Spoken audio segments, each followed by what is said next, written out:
2월 7일 오늘 만나 성경 말씀은 요한복음 3장 16절에서 18절 말씀입니다.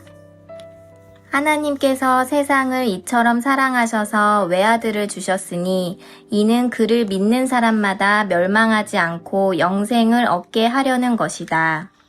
하나님께서 아들을 세상에 보내신 것은 세상을 심판하시려는 것이 아니라 아들을 통하여 세상을 구원하시려는 것이다. 아들을 믿는 사람은 심판을 받지 않는다. 그러나 믿지 않는 사람은 이미 심판을 받았다. 그것은 하나님의 독생자의 이름을 믿지 않았기 때문이다. 아멘. 오늘 만나로 만나주시는 하나님을 기대합니다.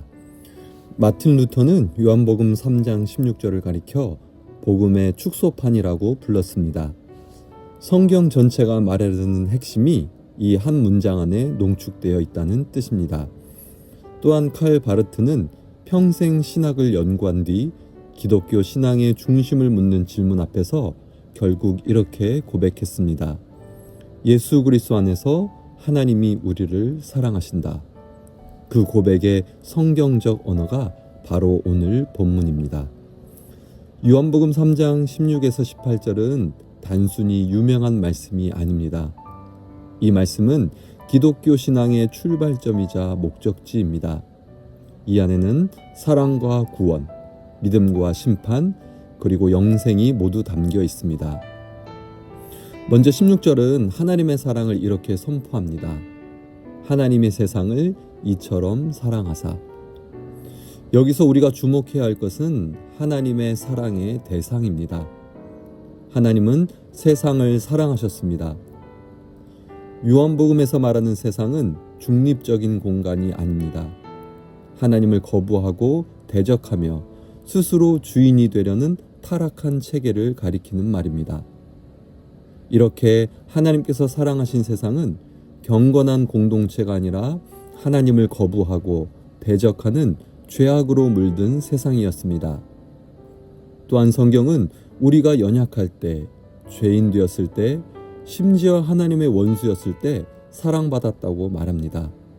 자격이 있어서가 아니라 은혜로 사랑받았습니다. 그런 세상을 이처럼 사랑하셨습니다. 여기에서 이처럼은 가장 사랑하는 아들을 보내셨고 그 아들을 십자가에서 죽게 하신 것을 말합니다. 이것이 하나님의 사랑을 확증한 방식이었습니다. 말로만의 사랑이 아니라 아들을 내어주는 사랑, 고통과 희생을 감수한 사랑이었습니다. 하나님은 이처럼, 즉 예수 그리스도의 존재, 그 은혜와 생명과 사랑만큼 세상을 사랑하셨습니다. 인간의 기준으로 보면 지나치고 말도 안 되는 사랑입니다.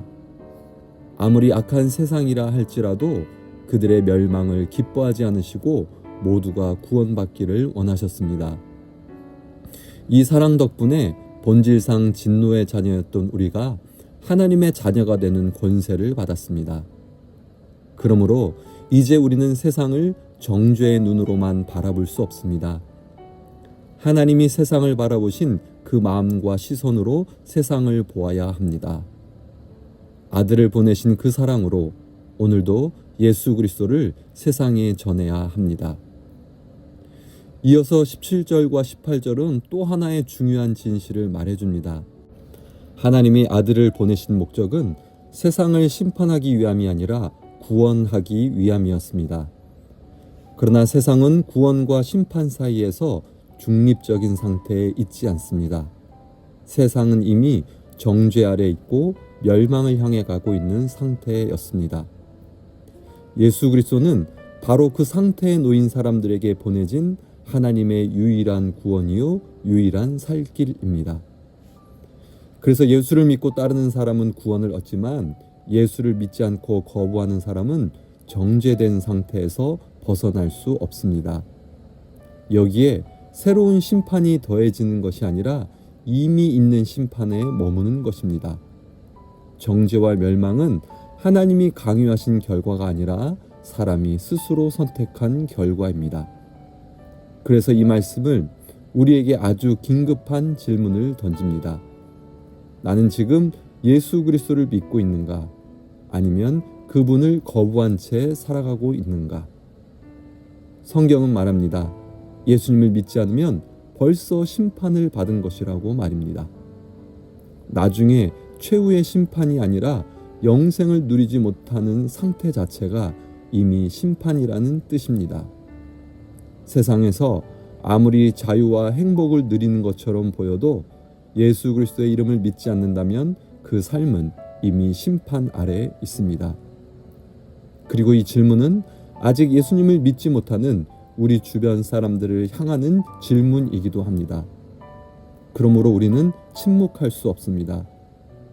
이처럼 세상을 사랑하신 하나님의 사랑을 알고 이미 구원의 은혜를 받은 우리는 오늘도 적극적으로 예수님의 이름을 전해야 합니다. 이것이 복음 앞에 선 우리의 책임이며 은혜에 대한 가장 정직한 응답입니다. 세상과 나를 예수 그리스도의 존재만큼 사랑하신 그 놀라운 사랑에 감사하며 그 사랑을 나누는 오늘 하루 우리의 삶이 되길 간절히 소망합니다. 기도하겠습니다. 사랑의 하나님, 자격 없는 세상을 이처럼 사랑하시어 독생자를 내어주신 은혜에 감사드립니다. 이미 심판 아래 있던 우리를 살리시기 위해 예수 그리스도를 보내주신 구원의 사랑을 믿음으로 받게 하옵소서. 오늘 이 순간 예수를 믿는 믿음으로 빛 가운데 서게 하시고 삶의 주권을 주님께 내어드리게 하옵소서. 정죄가 아니라 구원을 선택하게 하시며 은혜에 합당한 삶으로 응답하는 하루가 되게 하옵소서. 예수님의 이름으로 기도합니다. 아멘. 두 가지 기도 제목으로 기도하겠습니다. 우리가 세상을 이처럼 사랑하신 하나님의 마음을 품게 하옵소서. 예수님을 향한 믿음, 충성, 신뢰를 미루지 않게 하시고 오늘 지금 예수 그리스도를 선택하는 결단으로 살게 하옵소서. 이미 받은 구원의 은혜를 세상에 전하는 증인으로 우리를 사용하옵소서. 예배를 위해서 기도합니다. 하나님, 우리 교회 예배 가운데 세상을 향한 하나님의 사랑과 구원의 복음이 분명히 선포되게 하옵소서. 정죄의 언어가 아니라 십자가의 사랑과 믿음의 초대가 중심이 되는 예배가 되게 하옵소서. 이 예배를 통해 우리가 다시 세상으로 보내심 받은 증인임을 기억하는 파송의 자리가 되게 하옵소서. 이 두 가지 기도 제목으로 기도한 이후에 개인 기도 하겠습니다.